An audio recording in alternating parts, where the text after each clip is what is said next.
बिस्मिल्लाहिर्रहमानिर्रहीम, अस्सलाम वालेकुम। मैं हूं आपकी मेज़बान तासिम। नाज़रीन, आपको बताएं जमात इस्लामी जो है काफ़ी टाइम से कराची के मसले मसाइल उनको हाईलाइट करती हुई आ रही है। काफ़ी जगहों पे हमने देखा कि जमात इस्लामी ने कराची के जो मसाइल हैं उनको लेकर जो है प्रोटेस्ट भी किया। मैं गुज़िश्ता दिनों की बात कर रही हूँ।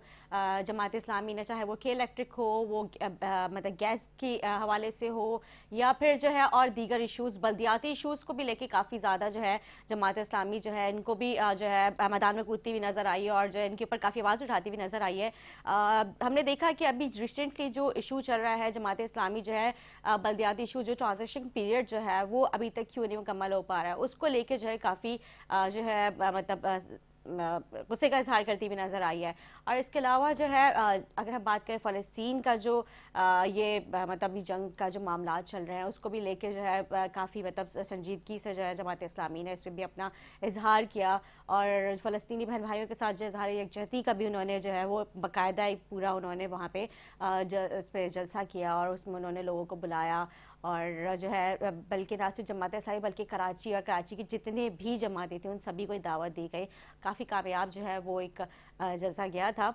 और इसके अलावा जो है हमने देखा कि जमात इस्लामी ने जो है नवाज़ शरीफ की वापसी के बाद जो है जिस तरह से नवाज़ शरीफ को तनकीद का निशाना बनाया। कराची के अमीर हाफिज़ नईम साहब जो हैं उन्होंने कहा कि जो लाडला और फिर उसके बाद जो उनके केसेस ख़त्म कर दिए जाते हैं, पहले तो वो लाडले होते हैं जिस तरह से उनकी वेलकम किया जाता है, उनको बहुत ज़्यादा जो है मोहब्बत है, उनके वो एकदम से लाड मिलने लगता है और फिर एक बाद में जो है वो उनके लाड और प्यार जो है जब उनके केसेस एकदम से खुल जाते हैं, फाइल्स खुल जाती है उनके, तो वो सारे लाड प्यार ख़त्म हो जाता है। तो इसी टॉपिक्स पे हम गुफ्तगू करेंगे। आज हमारे साथ मौजूद हैं स्टूडियो से जमात इस्लामी से जाहिद अस्करी साहब। मैं खुशामदीद कहूँगी आपको प्रोग्राम में। कैसे हैं? खैरियत से? सेक्रेटरी इत्तलात हैं और मैं चाहूँगी कि मतलब जो अभी मैंने सारे जो अपने अभी इंट्रो में सारे टॉपिक्स डिस्कस किए थे वन बाय वन हम उनके ऊपर डिस्कस करते। फिर स्टूडियो से जो हमारे साथ मौजूद हैं जाहिद अस्करी साहब, अमजद आसिफ साहब को मुस्लिम लीग नून से उनको भी आना था लेकिन कुछ मसरूफियात की वजह से वो हमारे साथ ऑन कॉल होंगे और जो पीपल्स पार्टी से हमारे साथ होंगे नजमी आलम साहब, तो उन सबको ही हम अपने साथ ऑन कॉल रखेंगे। स्टूडियो से जो है जाहिद अस्करी साहब से गुफ्तगू करते रहेंगे और उनकी भी राय लेते रहेंगे। सर खुश आमदीद कहूँगी एक बार फिर से प्रोग्राम में। आपका थैंक यू सो मच। बल्दियात इशूज़ से ही स्टार्ट करते हैं, जो आप लोगों के तहफ़्फ़ुज़ात थे और आज तक वो तहफ़्फ़ुज़ात अभी तक नहीं क्लियर हो पा रहे हैं। तो जो अभी जिस तरह से मैंने अपने इंट्रो में जिक्र किया कि ट्रांजिशन पीरियड जो है उस हवाले से भी आप लोगों ने काफ़ी एतराज़ किया था। जी देखिए, कराची एक बड़ा शहर है कराची और माशी हब भी है। बिल्कुल हर ऐसे ही लिहाज है। से, सनती लिहाज से बड़ा एक्सपोर्ट इम्पोर्ट का यहाँ पर कारोबार होता है और पूरे मुल्क का सबसे बड़ा शहर इसको कहा जा सकता है। जी लेकिन गुज़श्ता अरसे से इस शहर के बहुत बुरे हालात हैं। बिल्कुल, इंफ्रास्ट्रक्चर बिल्कुल तबाह हो चुका है कराची का। इससे तो दो राय है ही नहीं, और ये तो बात हकीकत है। रोडें अगर आप देख लें, ट्रांसपोर्ट के सिस्टम देख लें, एजुकेशन है, हेल्थ है, ये सारे जो हैं इशूज़, लोग इस पर परेशान हैं। अब कराची की पहचान कचरे के ढेर बन गए हैं और खुले हुए गटर जिसके अंदर बच्चे आए रोज़ गिरते रहते हैं, लोग गिरते रहते हैं, नाले जो है ना ये भी। तो इसकी वजह से लोग बड़े परेशान थे काफ़ी अरसे से। और जमात इस्लामी का इस शहर कराची की तामीर और तरक्की के अंदर हमेशा किरदार रहा है। अच्छा ठीक है, बिल्कुल 79 के अंदर अब्दुल सत्तार अफगानी साहब जब मुंतखब हुए थे मेयर के हैसियत से, उन्होंने शहर के तामीर के लिए बहुत काम किया। पानी के मसले सोचा उन्होंने और हब डैम से पानी लाने का एक पूरा मनसूबा बनाया उन्होंने कि हब डैम से कैसे पानी लाया सकता है अच्छा, ताकि के टू कराची भी मेरे ज़रूरियात ख्याल पूरी से की उन्हीं जाए। के दौर में उसकी जी, बुनियाद रखी गई थी। हब डैम जो ठीक बना है, उसी बिल्कुल ज़माने में बना ठीक। और पानी का मनसूबा बना उसका। जब नेमतुल्लाह साहब आए तो नेमतुल्लाह साहब ने भी पानी के मनसूबे पर गौर किया और K3 प्रोजेक्ट जो है नेमतुल्लाह साहब के ज़माने के अंदर मुकम्मल किया गया और ये सोचा गया कि जी कराची के अंदर पानी की ज़रूरियात पूरी होनी चाहिए। सही। ड्रेनेज के बहुत से प्रोग्राम बनाए गए और जो है इस लिहाज से कराची के मसाइल को हल करने की कोशिश की। नेमतुल्लाह साहब ने बड़ी तादाद में पार्क्स बनाए, 32 स्कूल्स बनाए गए उस ज़माने के अंदर अच्छा और पार्कों के जाल कराची के अंदर बिछा दिया गया। लेकिन बदकिस्मती ज़ाहिर है नेमतुल्लाह साहब को काम करने का पूरा मौका नहीं मिला। उसके बाद जो इंतखाब हुए सही। उसके अंदर दूसरे लोग मुंतखब हो गए। तो काम जिसका आगाज़ नेमतुल्लाह साहब ने किया था वो किसी हद तक जारी तो रहा लेकिन उसका मेयार वो नहीं रहा, उसका अंदाज नहीं रहा। नेमतुल्लाह साहब ने K4 प्रोजेक्ट शुरू किया था और उसके बनाया था बाकायदा कि K4 जो है वो बन जाए तो कराची का बहुत बड़ी तादाद के अंदर मसला हल हो जाएगा पानी का। लेकिन K4 मनसूबा बदकिस्मती से आज तक मुकम्मल नहीं हुआ। कितनी हुकूमतें आईं और चली गईं लेकिन पानी का मनसूबा जो है मुकम्मल नहीं हो सका। कई दफ़ा यानी उसका इफ्तिताह किया गया K4 जी। मंसूबे का, नवाज शरीफ साहब के दौर के अंदर भी हुआ और तहरीक इंसाफ के दौर के अंदर भी हुआ, लेकिन वो मसला हल नहीं हुआ। तो सर क्या वजूहात है, क्यों नहीं ये मसला अभी तक हल होके दे रहा है? कितनी दफ़ा बजट भी अप्रूव हुआ है इसका, कितनी दफ़ा जो हुकूमतों ने आगे जो है बार बार इसके वो मतलब इनॉग्रेशन भी कर देते हैं और फिर जो है वो बजट हो जाता है अप्रूव, फिर वो कभी स्ट्रक्चर में प्रॉब्लम आ जाती है, कभी कोई हर्डल्स आ जाती हैं, क्यों नहीं है ये मामला अभी तक ये बेहतर हो देखिए रहे हैं? यही तो असल मसला है कि आप ऐसे काम का आगाज क्यों करते हैं जिसके अंदर खुद हर्डल्स हों और आप कह रहे हो कि जी ये सही नहीं बना। ये कहा गया कि जी मंसूबा सही नहीं है इसलिए इसके ऊपर, हालांकि अरबों रुपए उसके ऊपर खर्च भी हुआ। उसके बाद अब ये बात आई है कि जी वो तो मंसूबा सही नहीं था, तो ये तो पहले सोचना चाहिए सारी चीज़ के बारे में। हालांकि अगर उसकी डिजाइनिंग का मसला था, कोई और चीज़ थी, उसको मुकम्मल करना चाहिए था। देखिए पीपल्स पार्टी 15 साल इसके अंदर सिंध के अंदर इक़्तिदार के अंदर आई, तो ये पीपल्स पार्टी सारे हर्डल्स को दूर कर सकती थी, सारी चीज़ें कर सकती थी। अच्छा, फिर बल्दियाती निज़ाम 2020 के अंदर जो है यानी बल्दियाती इलेक्शन ड्यू हो गए थे कि बल्दियाती इलेक्शन होने चाहिए थे, लेकिन 2021 के अंदर भी बल्दियाती इलेक्शन नहीं हुए। और इख्तियारात का मसला, हम ये कहते थे आप मेयर बनाएं, यूसीस के चेयरमैन बनाएं लोगों को, लेकिन बाख्तियार बनाएं और उनको सारे इख्तियारात मिलने चाहिए। क्योंकि आपको याद होगा वसीम अख्तर साहब इख्तियारात कराना रोते हुए रुखसत हुए, ये इख्तियारात नहीं है, हालांकि जितने इख्तियारात थे उन्होंने वो काम भी नहीं किया। तो इस लिहाज से जमात इस्लामी ने पूरा इस पे सिंध असम्बली बिल्डिंग पर 29 दिन धरना दिया कि बाख्तियार होने चाहिए, बल्दिया का मेयर जो होने चाहिए, सारी चीज। उसमें हम ये नहीं कहते जी हमारे लिए इख्तियार होने, सबको इख्तियार होना चाहिए, चाहे वो लाड़काना का मेयर हो, सखर का मेयर हो या कराची का मेयर हो, उसको इख्तियारात मिलने चाहिए, या पूरे पाकिस्तान के अंदर कहीं सिस्टम हो उसको उसके मुताबिक होना चाहिए। लेकिन जब इलेक्शन कराया गया तो उस वक्त पैमाने कुछ और थे। बाद में इन्होंने कहा गया कि जनाब जो यूसी का चेयरमैन मुंतखब होकर आएगा वही मेयर बन सकेगा कराची का। लेकिन मुर्तज़ा वहाब लाडले बने और उनके लाड के अंदर ये फैसला किया गया कि जी कोई पैराशूटर भी आएगा तो वो मेयर बन सकता है, यानी बाहर से कोई आएगा वो भी मेयर बन सकता है, ना वो यूसी का मेंबर है, यानी चेयरमैन भी नहीं है यूसी का, फिर वो उस हाउस का मेंबर भी नहीं है सिटी काउंसिल का, यानी काउंसलर मुंतखब होता है, कुछ और होता है। कानून में तरमीम की गई खास तौर पर, और हमने इसको चैलेंज किया हुआ कोर्ट के अंदर, हाई कोर्ट में भी हमारा केस चल रहा है। जब ये मेयर का इंतखाब हो गया तो उस वक्त ये कोर्ट ने कहा कि अगर कोर्ट का कुछ और फैसला आता है तो मेयर ये मुर्तज़ा साहब नहीं रहेंगे। इन्होंने कहा कि जी 6 महीने के अंदर जो है जो यूसी का चेयरमैन बन जाएगा वो मेयर बन सकता है। तो अच्छा, अभी जो आप लोगों जो कोर्ट में आप लोग पिटीशन वगैरह लगाई हुई थी इस सिलसिले में कितनी हियरिंग्स हो गई हैं? अभी फैसला आने में टाइम है या फिर अभी जल्द फैसला आ सकता है? असल में बात यह है कि बदकिस्मती से हमारा अदालती निज़ाम भी ऐसा है कि बरसों लग जाते हैं उसके अंदर केस का फैसला होने, लेकिन हमें तवक्को है कि इंशाल्लाह उसका जल्द फैसला आएगा। हियरिंग चल रही है और हम भी अर्जेंट हियरिंग की एप्लीकेशन भी देते हैं कि जल्द अज जल्द केस का फैसला किया जाए। अब इलेक्शन भी होने जा रहे हैं बल्दियाती, यानी 3 जो यूसीस के ऊपर जो है मुर्तज़ा साहब लड़ रहे हैं इलेक्शन। एक से तो उन्होंने पूरी कोशिश की कि अनोपोज आ जाए और हमारे जो प्रोपोजर सेकेंडर थे उनको डरा धमका कर और अगवा करके इस तरह से जो है वो किया गया कि उन्होंने मतलब कहा ला ताल्लुक़ी ऐलान कर दिया, जब हमने इनको प्रपोज सेकेंड ही नहीं किया तो इस तरह वो बिला मुकाबला मुंतखब होने की कोशिश की, तो वो भी केस हमारा कोर्ट के अंदर था।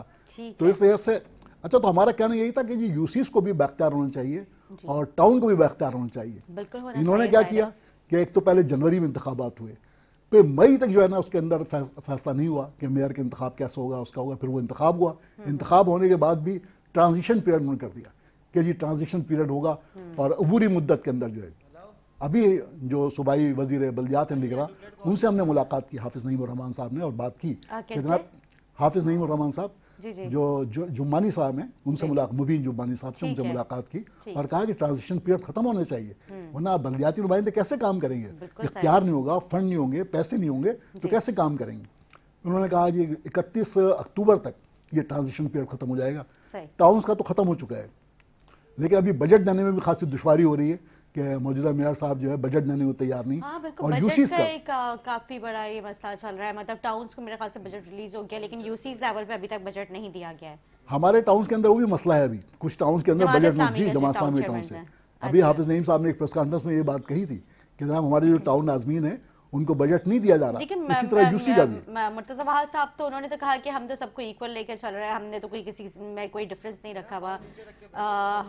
मतलब बातें तो अच्छी करते हैं लेकिन अमल जो है वो सारा उन्हें तो चाहिए था कि जो भी यूसी का चेयरमैन मुंतखब हुआ था उसको इलेक्शन लड़ने देते, क्यों उन्होंने पैराशूटर बन के जो है वो किया। अब देखिए नजमी आलम साहब यूसी के चेयरमैन मुंतखब हुए थे, हक तो उनका था कि वो यूसी के चेयरमैन के तौर पर बतौर मेयर इलेक्शन में हिस्सा लेते, लेकिन वो चूंकि किसी के लाडले थे इसलिए वो आए और आके जो है वो मेयर बन गए।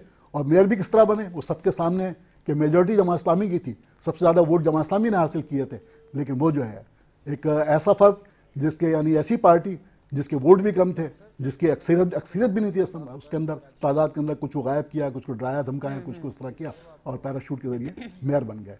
तो बहरहाल ये तरीक़ेकार तो नहीं होता किसी भी काम करने का। और फिर अभी भी जो मसाइल हैं वो मसाइल हल नहीं हो रहे। गटर के ढक्कन के लिए अभी भी तकरीबन 60-70 बच्चे, औरतें उन गटरों के अंदर गिर के जो है जाबाक हो चुके हैं जी। तो इस लिहाज से आप क्या काम कर रहे हैं? हालांकि गटर के ढक्कन देना तो केएमसी की जिम्मेदारी है, पानी सप्लाई करना वाटर बोर्ड की जिम्मेदारी, और वाटर बोर्ड के चेयरमैन भी मुर्तज़ा वहाब साहब हैं। तो क्यों लगता है शहर के कराची के लोगों को जो पानी सप्लाई नहीं हो रहा? बिल्कुल ठीक कह रहे हैं, बिल्कुल।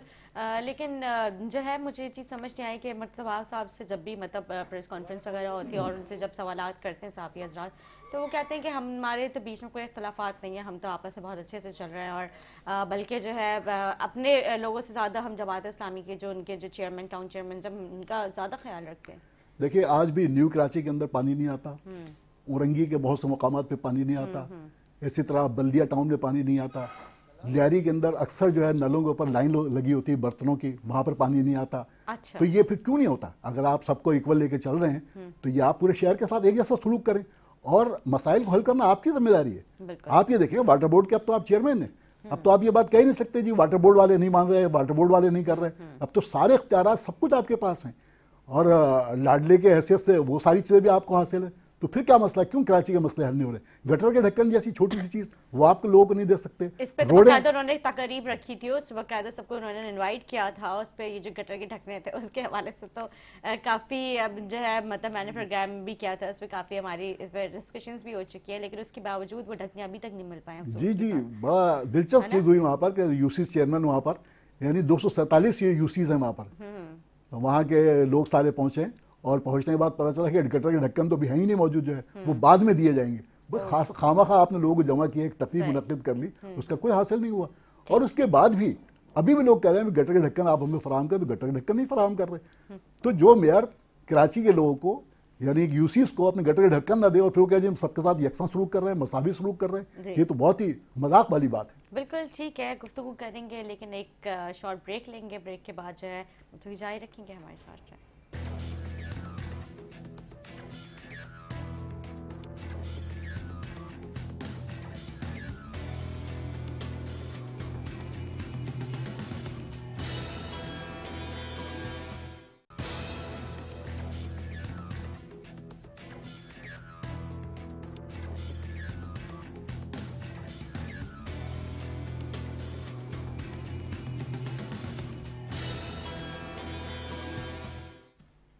Welcome back. नाज़रीन मेरी इस वाले गुफ्तगू थे कराची के मसाइल के हवाले से, और जो है जो ना ख़त्म होने वाले मसाइल हैं, हमने बदियात का जिक्र किया। इसके अलावा जो है कराची में ट्रांसपोर्ट का भी बहुत बड़ा मसला है, क्योंकि कराची की जो ट्रांसपोर्ट है उसकी जो सूरत हाल है वो इंतहाई बुरी हो चुकी है। मतलब अगर हम पब्लिक ट्रांसपोर्ट की बात करें, मतलब ख़वातीन के लिए प्रॉपर बैठने के लिए मतलब जगहें नहीं हैं, जो बसेस की कंडीशंस है, इवन चंचीज़ की जो कंडीशंस हैं वो भी बहुत ही ज़्यादा खस्ता हाल हो चुकी हैं। तो आप क्या समझते हैं? मतलब अभी ये तो खैर जिस तरह से पीपल्स पार्टी ने हमें जो ग्रीन लाइन, रेड लाइन और जो दीगर और बसेस जो हैं वो उनके ट्रैक्स भी बन रहे हैं, और मतलब ख़वातीन के लिए पिंक बस जो सर्विस भी आई है, ये तो है, लेकिन जो इसके अलावा जो लोकल और बसेस हैं उनकी तो बहुत ही बुरी कंडीशन है।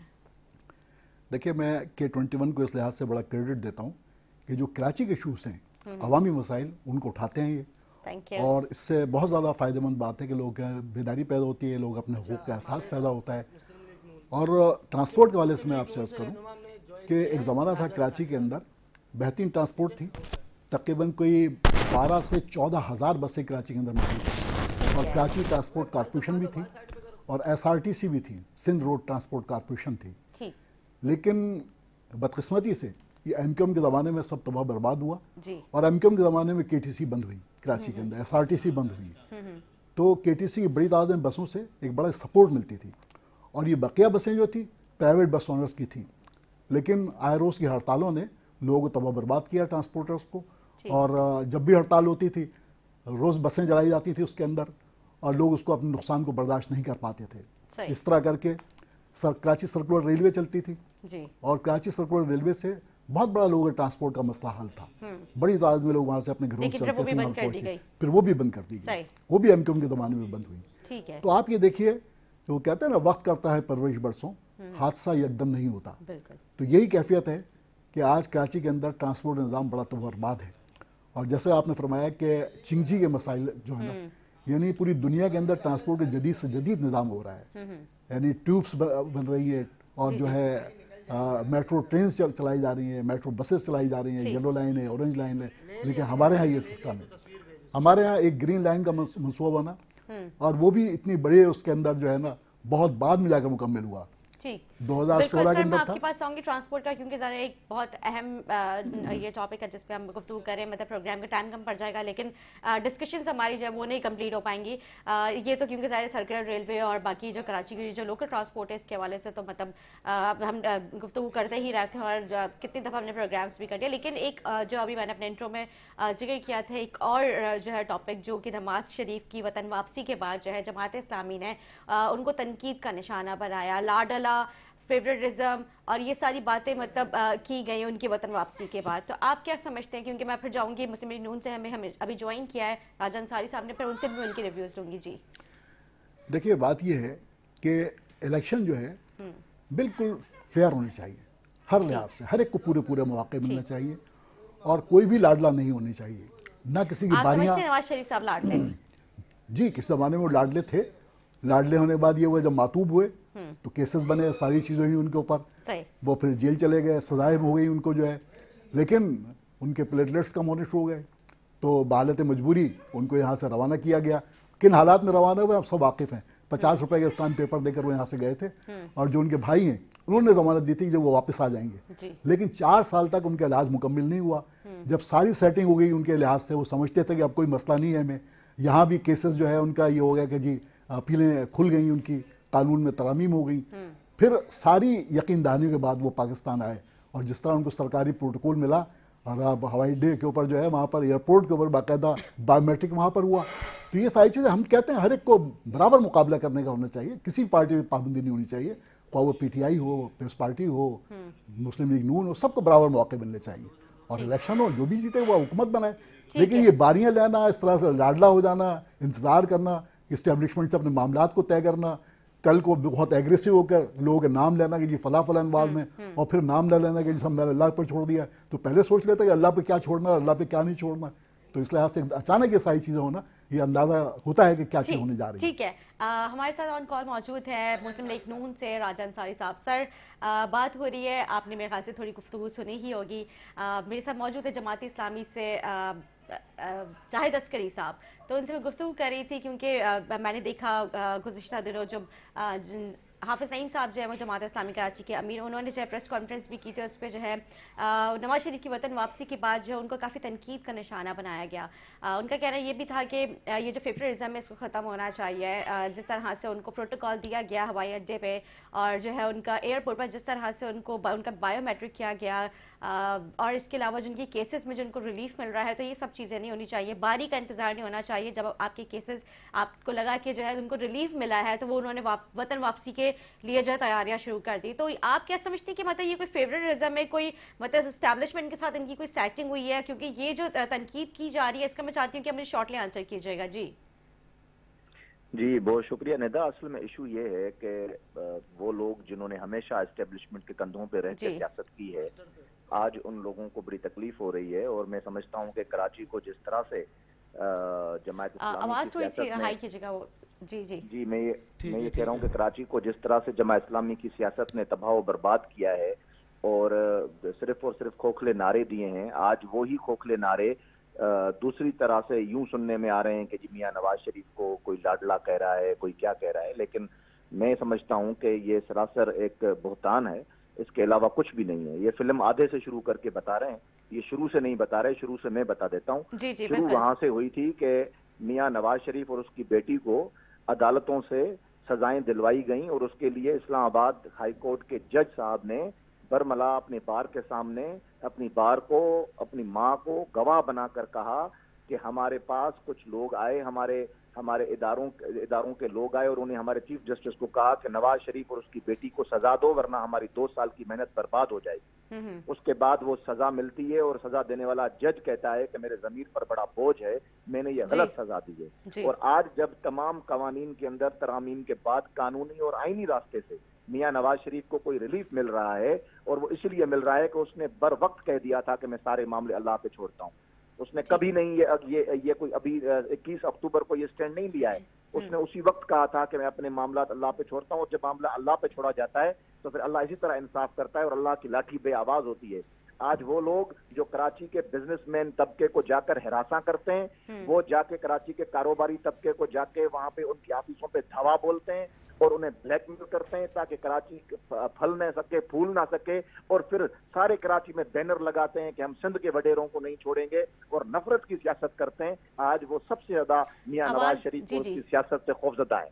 जी, तो राजन साहिर साहब, ये कौन लोग हैं जो कराची के बिजनेसमैन को जो है मतलब हिरासत करते हैं, कराची की सड़कों पे बैनर्स लगाते हैं? जमात इस्लामी बिल्कुल, एक एमक्यूएम से जान छूटी तो दूसरी एमक्यूएम जमात इस्लामी की शक्ल में उनके गुंडे लोगों के दफातर में घुसते हैं, लोगों को हिरासा करते हैं और खामखा में एक नॉन इश्यूज को इशू बनाकर उसके पीछे छुपकर पीछे अपनी दुकानदारी चलाते हैं। लेकिन हमने तो देखा जमात इस्लामी ने हमेशा इस्लाम के नाम पर ही जो है सियासत की है और जो है उसी को लेके वो आगे चले हैं। तो जमात इस्लामी तो खुद मेरे ख्याल से इन सारी दहशतगर्दी और जो है भत्ता जो और इन सारी चीजों के बिल्कुल खिलाफ खड़ी होती नजर आई है। मुझे बताए ना वो कौन सा इस्लाम है जो हाफिज नईम साहब की जबान में बोलता है। हाँ, सिराजुल हक साहब की हम इज्जत करते हैं, वो वाकई एक दानश्वर किस्म के इंसान है और वो फकीर मंश इंसान है, हम उनकी रेस्पेक्ट करते हैं। हम जमात इस्लामी के as a party, as a जमात उसके खिलाफ नहीं है, लेकिन उनका जो कराची में कंडक्ट है हाफिज नईम साहब और उसके जो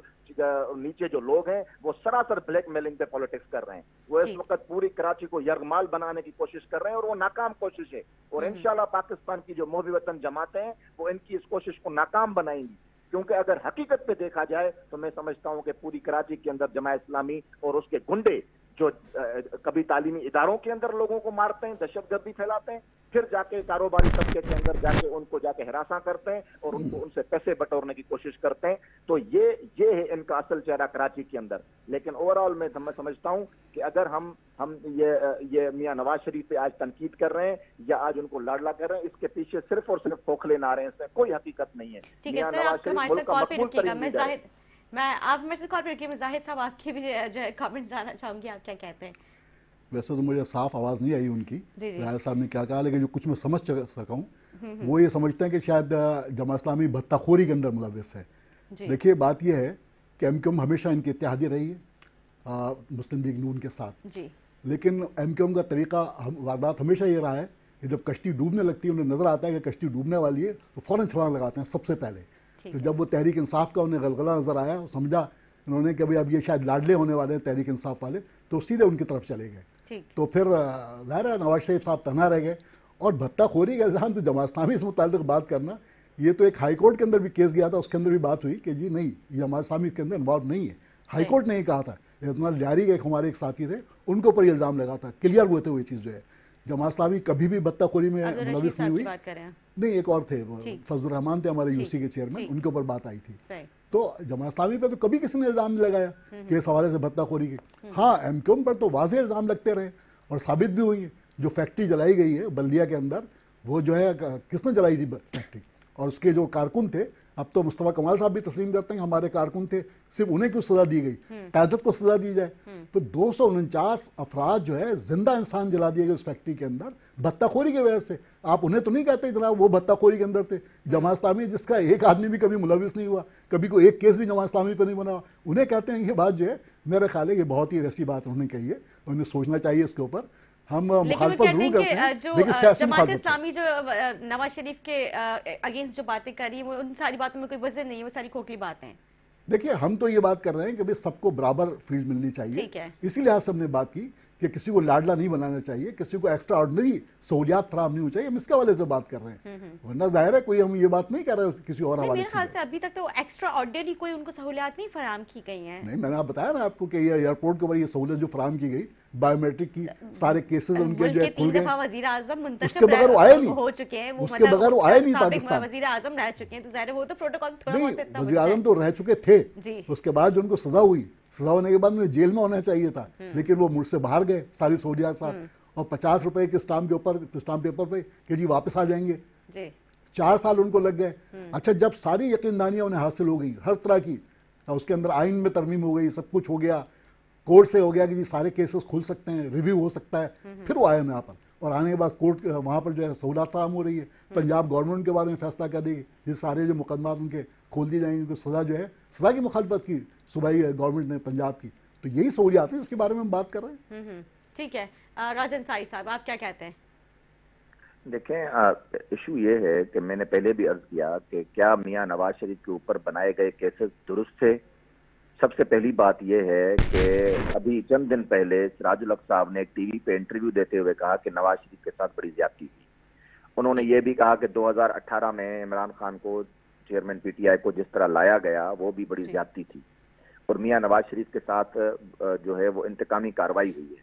तो जब इंतकामी कार्रवाई आप करेंगे और अब उसके साथ अगर इंसाफ हो रहा है, और एक देर से इंसाफ हो रहा है, हम तो कहते हैं ये इंसाफ पहले होना चाहिए था, अगर इंसाफ हो रहा है तो उसमें तकलीफ तो किसी को नहीं होनी चाहिए।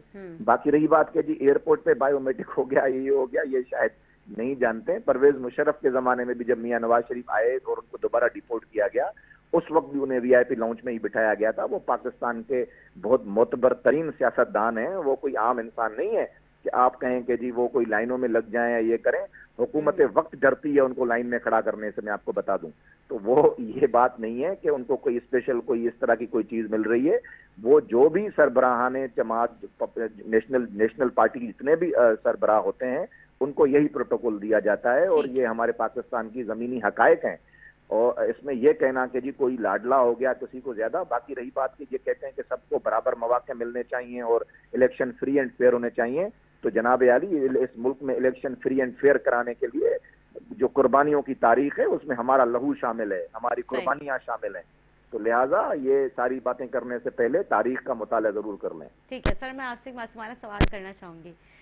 जो अभी जो प्रोटोकॉल की बात हो रही है, नेशनल जाहिर सी बात है बाइडीज के जो वो होते हैं लीडर्स होते हैं, तो उनको इसी तरह के प्रोटोकॉल्स मिलते हैं। अभी जैसे अंसारी साहब ने कहा, तो सिराजुल हक साहब को किसी दफा प्रोटोकॉल? देखिए, बात यह है कि जुल्फ़िकार अली भुट्टो भी इस मुल्क के वज़ीर आज़म रहे थे, उसके बाद जिस तरह केसेस चले, जो चीज़ें वो भी हमारे सामने, वो भी तारीख का हिस्सा है।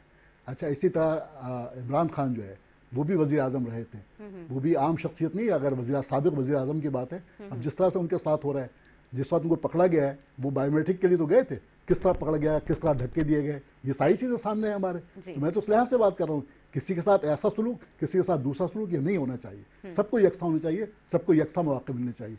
और ये कहना कि जी वो आम आदमी तो नहीं है, भाई एक आदमी जिसको सजा याफ्ता है, सजा याफ्ता तो है ना वो, जब तक सारी चीज़ें क्लियर नहीं हो जाए, आप सारी चीज़ें उसको जो है एक आम कैदी को सहूलियात फराम करते हैं। हम तो आज भी कहते हैं कि भाई किसी को भी जेल के अंदर भी वो एक्स्ट्रा ऑर्डिनरी सहूलियात फराम नहीं होनी चाहिए, जो एक आम कैदी है उसके मुताबिक उसे होना चाहिए, या मुल्क के अंदर आए तो उसको आम अफराद जैसा सुलूक होना चाहिए उसके साथ, जो है इसके हवाले से मैंने बात की थी। ठीक है, बहुत शुक्रिया राजन अंसारी साहब आपका, आपने अपना टाइम दिया। मैं जाहिद तस्वीर साहब आपका भी शुक्रिया अदा करूंगी, आपने अपना जो है कीमती वक्त निकाल के आप आए और स्टूडियो में गुफ्तगू की, और जो आज के जो टॉपिक्स थे उनके ऊपर जो है जिस तरह से आपने अपनी रोशनी डाली, और जो है मतलब इतनी डिटेल से गुफ्तगू की। और जाते जाते मैं चाहूँगी कि फ़लस्तीन के हवाले से भी आप जो है कुछ चंद अल्फाज ज़रूर कहते जाइएगा। देखिए, फ़लस्तीन की जो सूरत हाल है, तकरीबन 9000 ख़वातीन बच्चे अब तक जो है ना शहीद हो चुके हैं, उसमें से 4000 बच्चे हैं, 4000 छोटे मासूम बच्चे, और एक बच्चा तो ऐसा था कि उसका भी बर्थ सर्टिफिकेट भी इशू नहीं हुआ था, कि उसका डेथ सर्टिफिकेट उन्हें देना पड़ा, मतलब जिस दिन उसकी पैदाइश हो उसी दिन उसकी अभी बर्थ सर्टिफिकेट उसको इशू नहीं हुआ था, कि डेथ सर्टिफिकेट उसका जो है इशू किया गया। इसी तरह ऐसे अब वो यानी रोज़ जितनी शहादतें हो रही हैं उसके एतबार से माओं को अपने बच्चों को पहचानना मुश्किल हो रहा था, कि अपने बच्चों को कैसे पहचाने, इतने मस्त हो जाते थे उनके चेहरे, जो है इतना वो जाता था लहू के अंदर। तो फिर बच्चों को के ऊपर नाम लिखने शुरू किए ख्वातीन ने। आप उन माओं का हौसला, उनके हाथों पे, सीने पे, इन माओं का हौसला देखें। जी। और अभी तक वो चीज से हट नहीं रहे, अपने मौकफ से नहीं हट मैं रहे। यही बोल रही हूँ, मैं मतलब ऐसी कौम, इतनी दिलेर कौम मैंने नहीं देखी। मैं यही बोलती हूँ, चाहे इसमें खवातीन हो, इसमें बुजुर्ग हो, उसमें बच्चे हो, मतलब सब जो है मतलब एकदम मतलब ऐसे खड़े हुए कि मतलब बस हम कुछ भी हो जाए, हमने जो है ना मतलब किसी भी तरह से हिम्मत नहीं हारनी है। मतलब वाकई शेर के बच्चे हैं वो। देखिए, हमने इस हवाले से बहुत बड़ा गजा मार्च किया शाहरा फैसल पे, बहुत बड़ी तादाद में जी, ख्वातीन काफी बच्चे बड़ी उसमें तादाद में शामिल थे। लोगों ने शिरकत की थी। और इसके बाद जो है इस्लामाबाद के अंदर अमेरिकन सिफारत खाने के सामने सिराजुल हक साहब ने बहुत बड़ा मार्च किया। और इंशाल्लाह 8 नवंबर को बुध के रोज हम बच्चों को बहुत बड़ा मार्च करने जा रहे हैं। उनके जो 4000 बच्चे शहीद हुए, उन बच्चों से ज़ाहिर यकजहती के लिए शायरा कायदीन पर हम ये करने जा रहे हैं। और सिर्फ बच्चे शहीद होंगे उसके अंदर, स्कूलों के बच्चे और बच्चियाँ। आप देखेंगे हम बच्चे बहुत बड़ा अहमद, ये जो बच्चों के साथ जो आप लोग मार्च करने जा रहे थे, इसका क्या मतलब मकसद है? वहाँ के जो बच्चे शहीद हुए, मासूम बच्चे, असल में उन्हीं से ज़ाहिर उनके लिए उनके लिए कि भाई ठीक है। आप तनहा नहीं है, हम भी आपके साथ हैं। बिल्कुल। कुछ कर नहीं सकते, लेकिन ये इतना तो कर सकते हैं, रोडों में निकल कर आपके एहतजाज करें और आपसे ज़ाहिर यकजहती करें। तो बिल्कुल। इंशाल्लाह ये बहुत बड़ा मार्च होगा और तारीख का हिस्सा बनेगा। तो बिल्कुल। इससे हौसला मिलता है, उन्हें मालूम होता है कि जी पूरी दुनिया में हमारे एहतजाज हो रहा है, हमारे लिए आवाज़ उठाई जा रही है। और ये बात होती रहती है उससे, वो कहते हैं कि ये पूरी दुनिया में एहतजाज हो रहा है, उससे हमें हौसला मिलता है। और हम समझते हैं कि हम जो कुछ कर रहे हैं सही कर रहे हैं, गलत नहीं है। और बहुत से लोग कहते हैं ना, ये क्यों कर रहे हैं वो लोग, इसका क्या फ़ायदा, शहादतें हो रही हैं, कोई हासिल नहीं है। देखिए, शेर की जो है एक दिन की जिंदगी गिदड़ के 100 साल की सही मौत बात साल है, में बिल्कुल। बेहतर और मैंने इसके अलावा जो ना एक बहुत खूबसूरत एक जगह पे मैंने एक जो है एक पोस्ट लिखी हुई थी, वो मैंने पढ़ी थी। उस पर जुल्म के खिलाफ मतलब उसमें लिखा गया था कि अगर आप जुल्म होते हुए देख रहे हो तो आप कोशिश करो उस जुल्म को रोको। अगर आप खुद रोक नहीं सकते तो आप कम से कम अपनी आवाज़ बुलंद करो। अगर आवाज़ बुलंद नहीं कर सकते तो आप अपने कल्म से उस चीज़ का मतलब इजहार करो। और अगर वो भी नहीं तो उसके लिए दुआ करो। और अगर दुआ भी नहीं कर सकते तो कम से कम उसके लिए दिल में हमदर्दी रखें। तो आपके लिए एक ये भी सदका जारिया है। और जो है अल्लाह ताला भी हो सकता है कि आपकी उस हमदर्दी से, आपकी उस दुआ से जो है उनके लिए आसानियां मैं एक पैदा शेर करें। सुनाऊँ आपको। जी। लाख हवाएं रास्ता रोकें, लाख बगुले सर टकराएं। लाख हवाएं रास्ता रोकें, लाख बगुले सर टकराएं। हम दीवाने आ निकले हैं तेज हवा में दीप जलाने। क्या बात है, बिल्कुल। तो वो अपने दीप जला रहे हैं इस वक्त, जो है अपनी शहादतों से चिराग रोशन कर रहे हैं और अमर हो गए हैं वो लोग, बिल्कुल अमर हो गए। असल और में आज हमारा इसराइल को यकीन उन्होंने जो है, शहादत है जाहिद साहब, हमारा यकीन शहादत है। और ये जो यकीन होता है ना, ये मेरे ख्याल से हमारे इस्लाम को ना कमज़ोर पड़ने देता है और ना हमारे जो हौसले उनको कमज़ोर पड़ने देता है। मुसलमान जाहिर सी बात है, उनका जो एक ये जो मुस्लिम जो हमारे जो एक ये है क्या कहते हैं दीन जो है, हमें इतनी खूबसूरत और इतनी अच्छी चीज़ें सिखाई है इसमें कि मतलब हम किसी भी चीज़ को फेस करने से पीछे नहीं हटते। मैं बहुत शुक्रिया अदा करूंगी एक बार फिर से आपका। उम्मीद करती हूँ नाज़रीन हमारा प्रोग्राम अच्छा लगा। इसी के साथ अपने मेज़बान निताज को इजाज़त, मुझे, मेरी मेहमानों को, मेरी टीम को दुआ में याद रखें। अल्लाह हाफ़िज़।